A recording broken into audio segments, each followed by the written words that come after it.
hopefully someone tunes in. I figured out what the problem was fairly quickly, so I figured, you know what? I like to finish what I started and not give up philosophy. So hopefully someone tunes in. If not, that's perfectly fine. Here we go. We're going to begin playing clips again from. First, we're going to play the, I guess, informational segment on levels of demons. For our informational segment tonight, we have the hierarchy of demons revealed. The concept of demons has fascinated humanity for millennia, from the annals of ancient mythologies to the more structured beliefs of modern religions. Demons have been visualized, feared, worshipped, and analyzed in countless ways. One of the most intriguing aspects of demonology is the classification or hierarchy of demons. Let's journey into this intricate world and shed some light on the pecking order of the infernal realm. The origin of demonic hierarchies. The idea of a structured hierarchy of demons is not universal across all cultures or religions, but has its roots primarily in Christian demonology, inspired by celestial hierarchies of angels, scholars, and theologians. Began classifying demons based on perceived power, role. Yeah. Right. Sorry, guys. For some reason, it restarted. Let's get on to the story segment. I'll have to keep an eye on that. You learn something new every once in a while. The story segment is on. Oh crap! I don't remember. That's what happens after a while. We'll see here. Cemetery Night to Remember. Here we go. For tonight's story segment, Cemetery Night to Remember.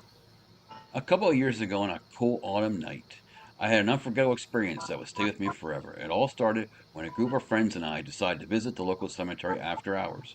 Rumors had been circulating that the cemetery was haunted, and we were curious to see for ourselves if there was any truth to the stories. I was with a couple of friends in one car while another friend drove a separate vehicle. As we made our way through the dark and winding roads leading to the cemetery, we could feel a sense of unease creep over us. The night was still and eerily quiet, the only sound being the rustling of leaves in the wind. As we pulled up to the gates of the cemetery, I could feel my heart racing in anticipation. The gates were locked. The gates were locked, but that didn't stop us. We parked our cars outside and decided to explore on foot. The moon cast an eerie glow over the gravestones, creating long shadows that seemed to dance in the darkness. We walked amongst the headstones, reading the names and dates etched into the cold stone. The air was thick with a sense of foreboding, as we were not alone in the cemetery. Suddenly, my friend, who was driving the other car, let out a gasp and pointed ahead. We all turned and looked, and that's when we saw it, a small figure darting across the road in front of the truck.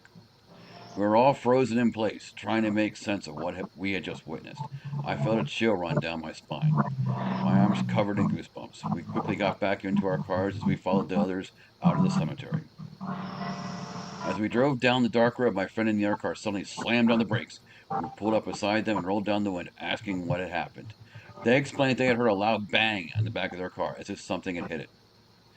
We all got out of our cars to inspect the damage. To our horror, we found small handprints smeared across the back of the car, as if a child had touched it. The realization hit us like a ton of bricks. The figure we had seen running across the road was not a figment of our imagination. It was real. Fear gripped us as we stood in the darkness, unsure of what to do next. We could feel a presence watching us, a sense of malevolence that sent shivers down our spines. Without a word, we all got back into our cars and drove away from the cemetery as quickly as we could. To this day, I still cannot explain what we saw that night. Was it the spirit of a restless soul haunting the cemetery? Or something more sinister? Whatever it was, it left an indelible mark on me and my friends. We never spoke of that night again, too afraid to relive the terror that had gripped us in the darkness of the cemetery. But the memory of that unforgettable night will always stay with me, a chilling reminder of the thin veil that separates the living from the dead. All right. That time it stopped. It didn't loop around and begin a second time. Yeah, right. Repeat. It did not repeat that time. I don't know what I did. All right. For our conference segment, it's Phenomenicon in Vernal, Utah. The segment for tonight is Phenomenicon in Vernal, Utah, that runs from September 4th to the 7th at the Uinta Conference Center. Speakers for this event include David Politis, Mariah Mayer, and Russell Cord of Expedition Bigfoot, Travis Taylor and Eric Bard from Skinwalker Ranch, Ben Hansen, George Knapp, and Richard Estep. Also on Saturday the 7th, Travis Taylor is also in the band that performs at 9 p.m. All right. And all right. Thank you.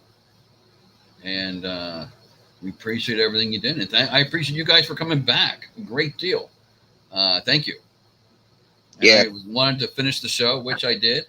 And to make a long story short, if you'd help us out, be sure, please, to like and share everything we do here at CPI-ParaWorld. Anything to add by chance, Chad? Technical difficulties, we all have them. Just subscribe and like. Share. We got by. That's what matters. Yes. Well, it's almost 8 o'clock, and we always got to be done by 8 o'clock for the show. So